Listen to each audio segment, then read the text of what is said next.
Setelah viral perkampungan ilegal warga Indonesia yang berada di tengah hutan di negara Malaysia, banyak masyarakat Indonesia yang miris mendapati kenyataan ini. Mereka mengais rejeki hingga ke negeri seberang yang semua itu tak mudah. Mereka harus tinggal di tengah hutan dengan kondisi memprihatinkan demi menghindari kejaran petugas imigran Malaysia. Mereka bukan tak mau hidup dan bekerja dengan aman, namun karena keterbatasan serta kurangnya perhatian dari pemerintah Indonesia dalam memfasilitasinya. Pekerja migran yang bermasalah dokumen harus alami hidup menyedihkan. Kalau malam mereka harus bersembunyi di kebun di tengah hutan di dalam pondok seadanya. Banyak cerita mereka di balik mereka dicap sebagai pahlawan bagi keluarga mereka di Indonesia. Namun penderitaan hidup mereka banyak yang tak tahu. Seperti kisah pasangan suami istri dan anaknya harus bergegas bersembunyi ke pondok-pondok di tengah hutan Malaysia. Mereka harus lakukan rutin setiap malam hari setelah selesai bekerja yang rata-rata sebagai buruh kasar.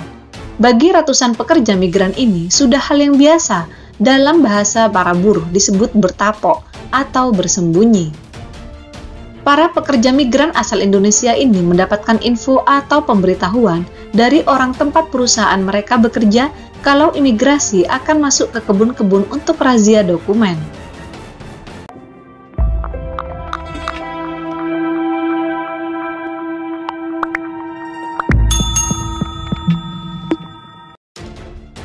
Para buruh terpaksa tidur di pondok-pondok kayu sederhana di dalam hutan. Kebanyakan pondok ini tak berdinding, hanya atap seadanya. Kalau hujan turun, mereka akan kebasahan dan kedinginan. Pekerja memilih tidur di pondok-pondok dalam hutan dibandingkan di rumah bedengan yang disediakan perusahaan karena petugas imigrasi akan mudah menangkap mereka. Tak hanya orang dewasa, buruh juga membawa anak-anak mereka ke pondok-pondok ini. Banyak nyamuk, semut api, kasihan anak-anak kami. Namun apa boleh buat, kata buruh lain mengeluh. Mereka bilang yang bersembunyi dalam persembunyiannya yang telah menjadi kampung, jumlah mereka tak sedikit, sampai ribuan orang. Bahkan anak-anak mereka sering sakit seperti batuk dan flu setelah bersembunyi. Itulah macam budak-budak itu balik tapok lalu batuk dan pilek, kata mereka. Koalisi Buruh Migran Berdaulat atau yang disingkat KBMB, koalisi ini adalah gerakan masyarakat sipil yang peduli dan perlindungan hak-hak buruh migran Indonesia. Satu aksi KBMB adalah melaporkan kondisi buruh Indonesia di Malaysia. Berawal dari laporan pekerja, KBMB melakukan penelusuran dan mendapatkan cerita dari beberapa buruh di Malaysia. Seperti halnya Thomas, buruh migran di perkebunan sawit di Sabah mengaku terus disuruh bekerja siang hari. Tetapi malam hari bersembunyi dari razia dokumen imigrasi. Sampai saat ini para buruh kebingungan. Ketika pertama kali masuk ke negara Malaysia untuk bekerja di perusahaan sawit, mereka membawa dokumen lengkap. Ketika hendak diperpanjang, kantor pemerintahan setempat tutup. Akhirnya mereka dianggap pekerja tanpa dokumentasi atau overstay atau undocumented sebagai pelanggar aturan keimigrasian Malaysia. Bingung, serba salah ini. Kami datang ada paspor atau permit kerja, tapi paspor mati di sini. Kenapa ditangkap juga kami? Company perusahaan yang salah. Kenapa dikasih mati paspor kami? Kata buruh sawit lain. Dari hasil wawancara itu, para buruh kasar ini meminta imigrasi atau pemerintah Malaysia tidak menangkap mereka, tetapi mendesak perusahaan sawit membuatkan izin untuk pekerja termasuk keluarga. Beberapa pekerja lain bahkan sebelumnya harus berhenti bekerja karena terjadi kasus COVID-19 di perkebunan sawit. Mereka juga tak mendapatkan kejelasan apakah selama dirumahkan tetap mendapatkan gaji atau tidak. Mereka juga belum mendapatkan bantuan baik dari perusahaan maupun pemerintah.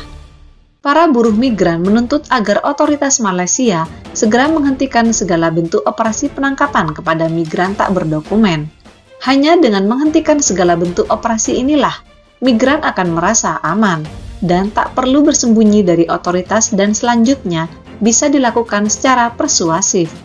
Dari data KBMB, luas lahan sawit di Sabah sekitar 1,5 juta hektar, setara dengan 26,5% dari total luas lahan perkebunan sawit di Malaysia, dengan hasil produksi 58 triliun rupiah.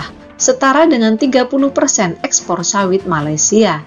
Sedangkan jumlah pekerja migran 1 juta pekerja. Data resmi jauh lebih kecil. Dari seluruh pekerja, 90% merupakan buruh migran Indonesia, mayoritas dari Sulawesi dan Nusa Tenggara Timur, kemudian dari Sulu, Filipina. Sebelum pandemi, paling tidak 70% pekerja berstatus undocumented atau tanpa dokumen. KBMB mengatakan, dari data terakhir beberapa tahun sebelumnya, analisis lapangan KBMB menemukan 12.000 buruh migran ditangkap sampai Oktober 2020. Sepanjang 2020, sekitar 7.673 tahanan imigrasi dideportasi. Sisanya, 5.204 orang berada di berbagai pusat tahanan sementara. Data ini menunjukkan akan terjadi kapasitas penjara yang sesak, karena yang ditangkap lebih banyak daripada yang dideportasi. Sehingga sebelumnya banyak yang terserang COVID, hingga banyak yang meninggal. Penangkapan buruh banyak terjadi beberapa daerah di Malaysia, seperti kota Kinabalu, Tawau, Sandakan, Kundasang, dan lain-lain.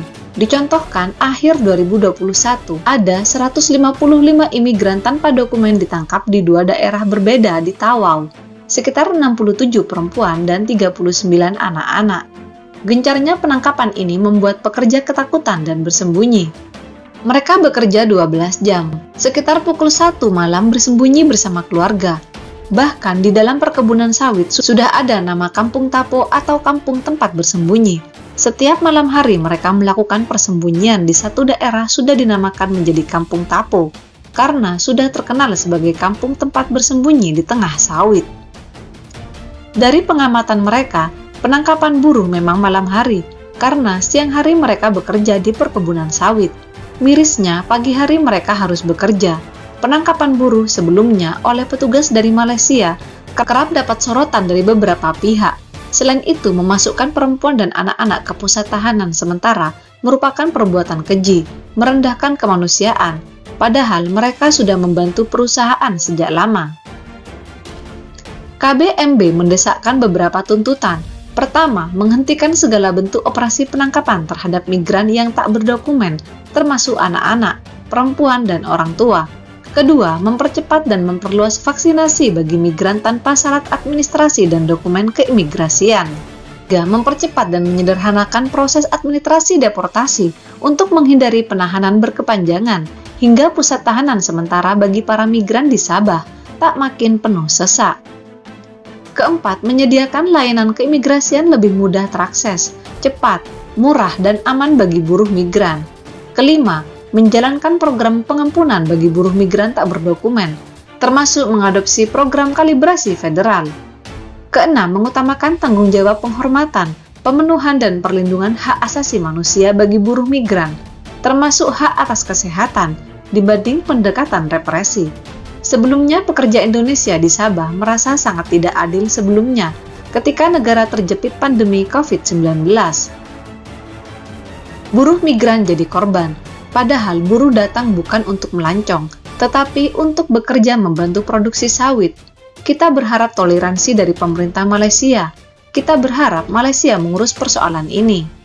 Komisioner Suhakam Malaysia, Gerald Joseph mengatakan, yang terjadi menimpa pekerja sawit adalah kelakuan tidak manusiawi. Dia merencanakan bertemu langsung dengan para pekerja. Kita tidak setuju apapun penyiksaan yang dilakukan dalam bentuk apapun, katanya. Gerald bilang, permasalahan tidak ada dokumen pekerja harus diselesaikan pemerintah Malaysia. Meskipun secara bisnis bagus, tetapi ini tidak untuk pekerja. Ahmad Khairul Anam, Komisioner Komnas HAM, mengatakan, kejadian menimpa pekerja imigran Indonesia di Malaysia ini adalah tanggung jawab bersama. Persoalan ini tak hanya tanggung jawab pemerintah Malaysia, juga pemerintah Indonesia. Kami setuju desakan menghentikan aksi razia dokumen kepada pekerja Indonesia, katanya. Khairul bilang, dampak kebijakan ini dalam segi kesehatan sebelumnya meningkatkan kasus COVID-19 di Malaysia. Dia mendorong KBMB laporkan hasil analisis lapangan kondisi pekerja migran ini kepada Perserikatan Bangsa-Bangsa atau PBB melalui mekanisme laporan khusus. Kondisi Indonesia saat ini juga cukup sulit. Ketika pekerja dideportasi ke Indonesia, pemerintah daerah kewalahan menerima pekerja itu.